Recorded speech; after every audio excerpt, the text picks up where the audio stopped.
Gripping beyond compare.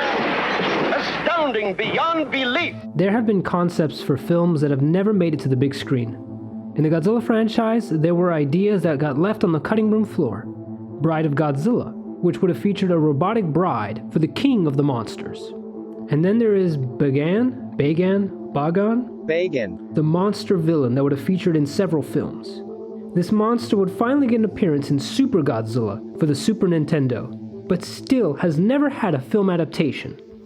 Or the Unmade American Godzilla 1994 film, which had a completed script, concept art, and even a Godzilla maquette designed by Stan Winston. We almost had a sequel to Godzilla in 1998, which would have had Godzilla, also known as Zilla, fight against a giant insect queen. But instead we got the pretty awesome Godzilla animated series. There was even Godzilla 3D to the Max, the 3D Godzilla project by Yoshimitsu Banno. This project would eventually lead to Legendary's Godzilla in 2014, which would basically begin the Monsterverse. But there is one film concept, one idea so absurd that it almost became an actual film. A short story version of it was published in a magazine in 1979, and it gives us an idea of what could have been. And it most certainly would have been something. This is the story of possibly the most interesting unmade Godzilla film. A Space Godzilla.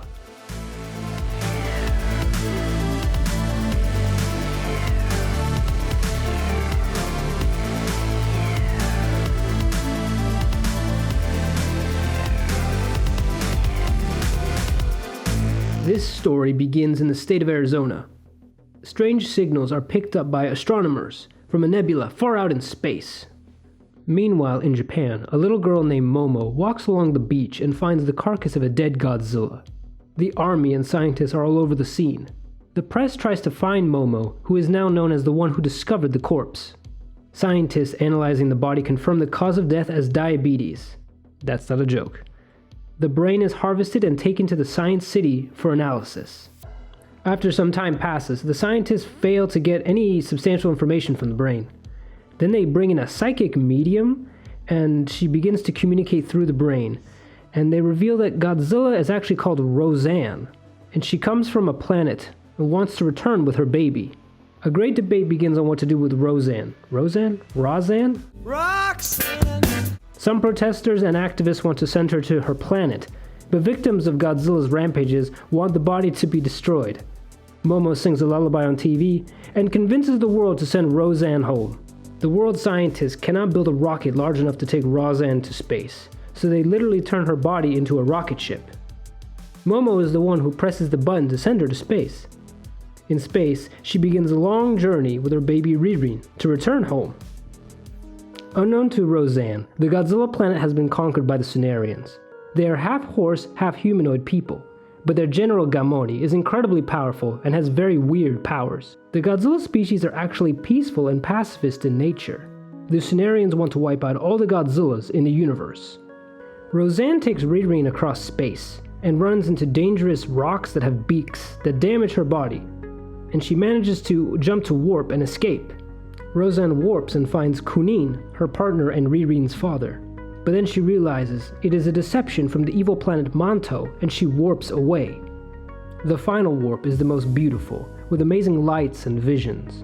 Roseanne jumps out of warp just above her home planet. Roseanne gives birth to Ririn in space, and it is a beautiful sight to behold. But she has no strength to go down to the home planet, so Ririn has to go by himself. The Tsunarians find Ririn and capture him. They take him to their queen. They learn Ririn is from Earth, and they want to use him to send a virus there. They want him to communicate with Momo, the Earth child, but he refuses, and they begin to torture him. In a cave, a surviving group of Godzillas take shelter. One of them informs the group that a child is being tortured. Kurin walks up and says that his child is in danger. Roseanne hears her child being tortured. She comes down from space, but is attacked by the Tsunarians and she is blown to pieces. Kurin can only watch in horror. Kurin goes back to the Godzillas, telling them they have to fight, but the elders refuse to go against their pacifist nature. But Kurin manages to convince them that it is their time to fight. The Godzillas march on the palace, with the elders leading the charge. Sadly, many Godzillas lose their lives in the great battle, but they do manage to breach the walls of the palace. General Gamoni flees to space, and Kurin follows after, carrying Ririn with him. They both battle in space. It's a tough battle to the death, and Kurin is able to defeat General Gamoni. With their general defeated and the battle over, the Lunarians reconcile with the Godzillas. There is now peace on the planet. Kurin tells Ririn that the humans of Earth are a complicated people, but he tells them that Ririn should visit there once again in the future. The story is credited to Nobuhiko Obayashi, who was the director of House from 1977, and he actually directed other experimental films. His film House was a psychedelic box office success, and his surreal filmmaking style would have probably created a very trippy and interesting Godzilla film. The story is also credited to Mitsutoshi Ishigami, an actor who starred in House, and the script itself is attributed to Sakio Hirata. Actually, a Godzilla puppet was created for the production. Model animator Masaki Mori spoke about the puppet in a later interview in Starlog magazine. It's not known how close to actually being produced this film was, but it was in development at some point. Toho must have felt the idea was a bit too absurd and wasn't worth producing. Starlog was a science fiction magazine created in 1976. It was in 1979, in the Japanese edition of Starlog, that A Space Godzilla was published in 2 parts. The story is presented as an actual film with scene transitions and credits. Yoshitaka Sakamoto is listed as director of photography, and Tatsuo Shimamura for special effects. It was published in 2 parts and was approved by Toho Studios. Katsuhiro Otomo, influential comic artist who created the manga Akira, did the illustrations for the short story alongside Shirayama Nobuyuki. Maybe the film, had it been produced correctly, could have used the popularity of Star Wars at the time. Star Wars ushered in a new era of sci-fi films. Star Trek the Motion Picture, Flash Gordon, Dune. However, it might have been a long shot. In 1980, Gamera Supermonster tried to go the sci-fi route, and that didn't turn out as planned. There's a chance that A Space Godzilla might not have been a big success. Maybe the story could be revisited in comic book form. The medium allows for some fantastic stories. We've had Godzilla in Hell, Cataclysm, Rage Across Time. IDW Comics has taken Godzilla to some very interesting places. They could take the idea, and I think it could work very well in comic book form.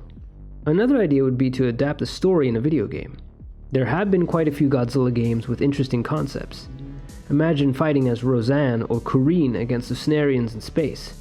It might seem silly, but if the gameplay is fun, that's all that really matters. Also, we really need a new Godzilla game for consoles. I mean, we've had plenty of mobile games come out this year, so maybe A Space Godzilla is the game we've all been really waiting for. Just as long as it's not a PlayStation exclusive. But going back to the original idea, what if A Space Godzilla actually came out in 1979? What would it look like? In a world far from Earth lives the most powerful monsters in the universe.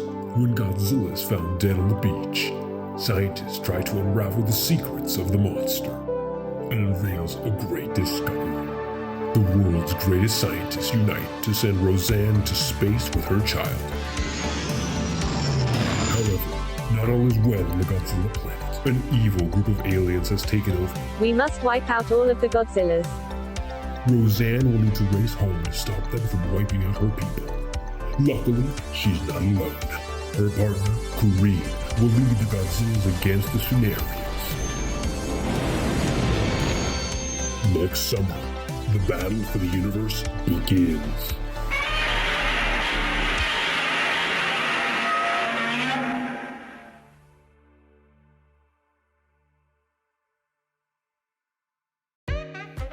Thanks for sticking around to the end of this video. This was really an interesting one to research. I really think it's one of the most fascinating and original Unmade Godzilla films. Maybe one day we might actually see it produced. If you like this video, smash that like button, subscribe, and share with your friends. I'll see you all in the next one. Bye!